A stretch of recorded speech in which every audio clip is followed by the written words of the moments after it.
American people in this country, and they say we're about how many 3 to 4 million, no, 7 million to 10 million Muslims, right? And we're 1/3 of that, so that'd be like 2.5 to 3 million Muslims in the United States, and out of those, we're 1%. No, we're 7%. I'm gonna get to these are numbers. You know what I mean? I'm with you. 7% of the African American population is Muslim. Okay. 7%. I mean, look at all those many millions of African Americans that are out there, and why aren't you out there the same, just like them? And this is the Quran. The Quran says it better than me, of course. And Allah says in the Holy Quran, because I think it's a great mercy. Allah says this in Surah 11, verse 119. He says, except for those whom, no, that's not this. I'm going to give you that one a little bit later, inshallah. Surah 6, verse 125. Surah 6, verse 125. So whoever Allah wants to guide, He expands His breast to contain Islam. And whoever He wants to misguide or allow to stray, He makes His breast tight and constricted as though He were climbing into the sky. Thus does Allah place defilement upon those who do not believe. So we can't take a whole lot of credit for our Islam. You know, we may think, okay, I searched and I found my way and I've been through all this and I chose Islam. But you know there's so many other people that have searched harder than you, studied Islam harder than you, and they're still not Muslim. But there was something about your spirit, there was something about your heart that Allah says, I'm going to open up his or her heart to Islam. Praise be to Allah. And I thank Allah that He opened up my heart to Islam. Because when you can go from being in the dark to seeing light, that's a wonderful thing, you know. Praise be to Allah. And so,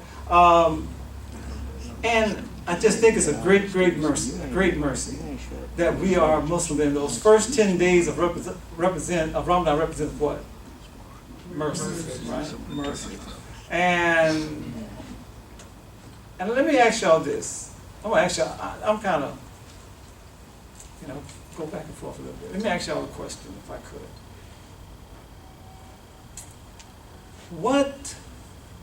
Why did Allah, why did He create us?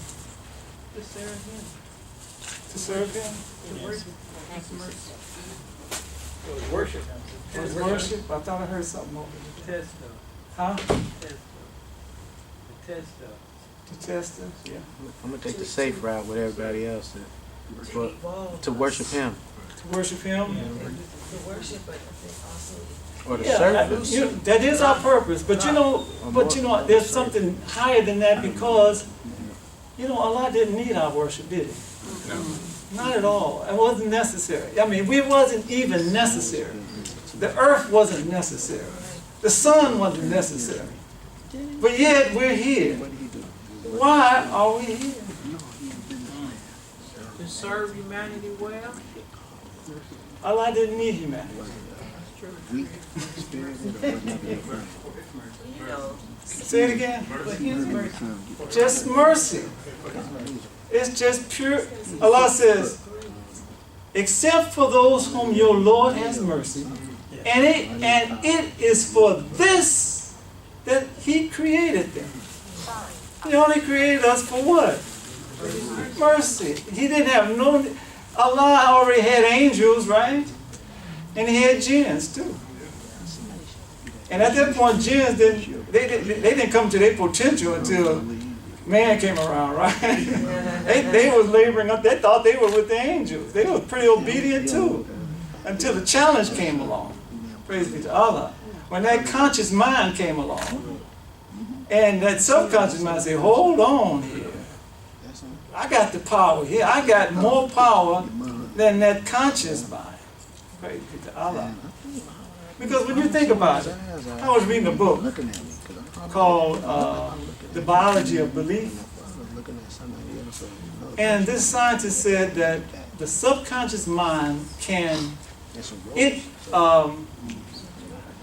it actually calculates 20 million external stimuli in 1 second. Is that pretty powerful? Yes, it is. Can you think about doing something? No, you can't even think, because when you start to think, your second is up, right? But yeah, because that's your conscious mind. But he said the conscious mind can actually deal with 40,000 external stimuli in 1 second. So I was saying to myself, praise be to Allah,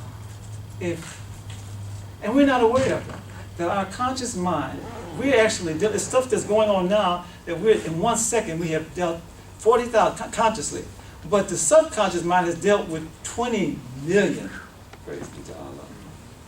So I said to myself, now, how did Prophet Muhammad ﷺ, how did he do that, what he did in 23 years?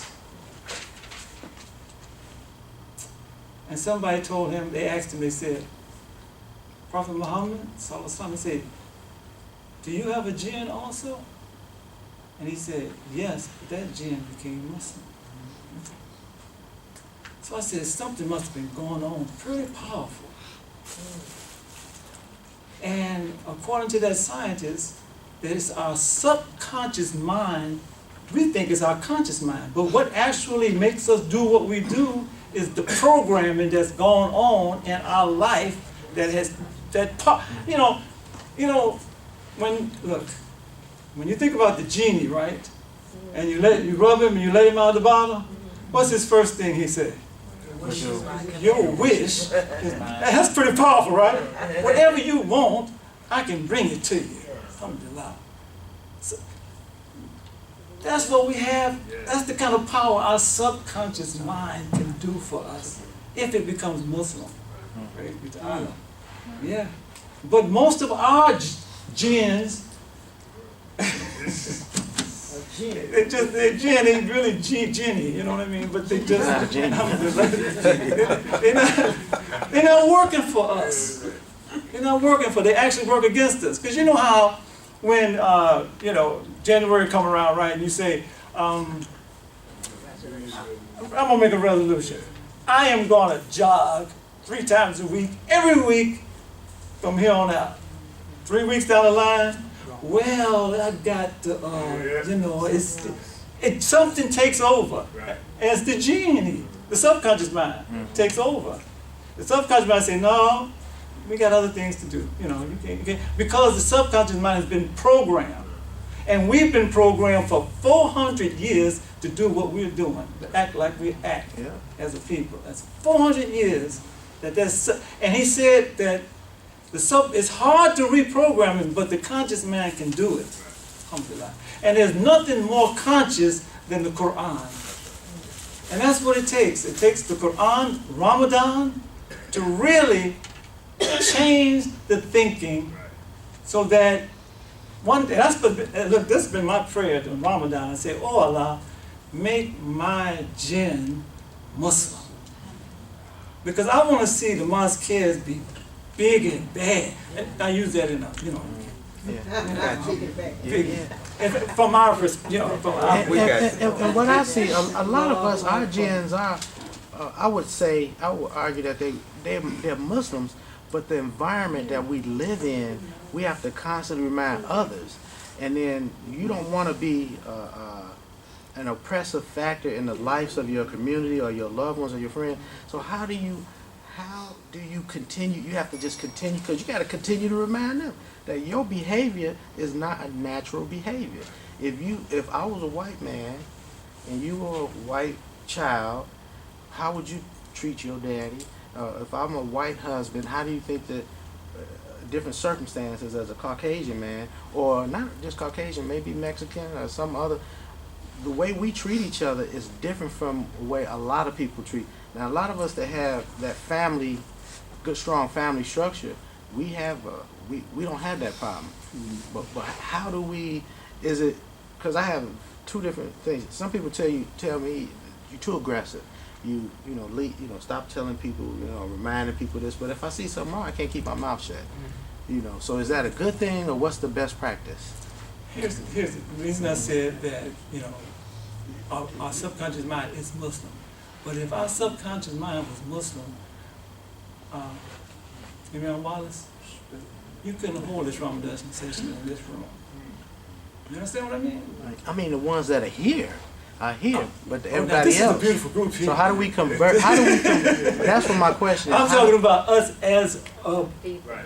Yeah, Even following the leadership of Imam W.D. Muhammad. So you see what I mean? how do we bring people to where we are?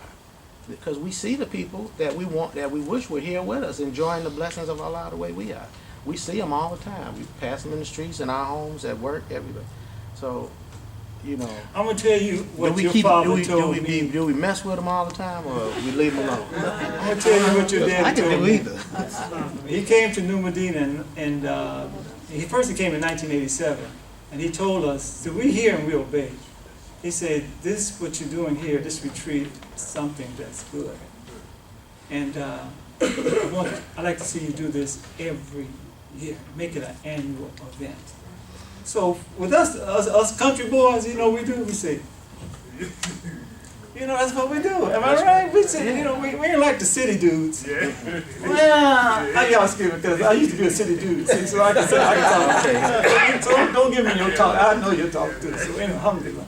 But the city dude, it's just the life. It's just the life. That's why next year we want to come to the South, because a lot of people don't know it, but the retreat and the Ramadan session are going to be during the month of Ramadan. But we're not going to promise nothing. That's powerful. Yeah, but you're going to hear something real soon, inshallah. Inshallah. Yeah, but I'm going to tell you what your father, because then he came back. What about the American and the believers in the South? I'm sorry. All right. When he came back, because my father asked him, no, this is what he said. He said, do it and make it an annual fair. And if you need my counseling, contact me. So we went to work, and it was about 10 years later. And Imam Muhammad was sitting in the home of one of our believers, and we were having dinner with him. And may God grant him the person, your brother was there with him, Yeah. Alhamdulillah. And you weren't No, there. Muhammad's still around. Huh? Muhammad's still around. Your other, Sadi. Sajudeen came to New Medina? I didn't know that. Along with your uncle, what was he saying? Elijah? Yeah. Yeah. And he said, after he ate the meal, y'all excuse me for it. I got notes, but he said, You got 3 hours. We enjoying it. oh, alhamdulillah, okay, good. Somebody said 3 hours. That's not true. He said, he ate that, he said, you know what? He said, this is the best seafood dish that I have ever had Oh, my brother? in my life. No, your father said Oh, my that. father. Okay, because my brother likes seafood too. And so he said, Sadi, he said, is that, you agree? Your brother said, yes, sir. You know what I mean? Wow. And he said that, he's a connoisseur of seafood, he said, So that made our chef feel real good. Praise be to Allah. But what he said there, my father said, Brother Imam, a few years back you told us that if we need some counseling, to contact you. We know it's been a while, but give us counsel. Because, alhamdulillah, it's a struggle, And he said, and I think this will answer your question, at least in my opinion, because I think that's what it's going to take. He said, he looked up at my father and he said, I really don't have any counsel for you all. Just keep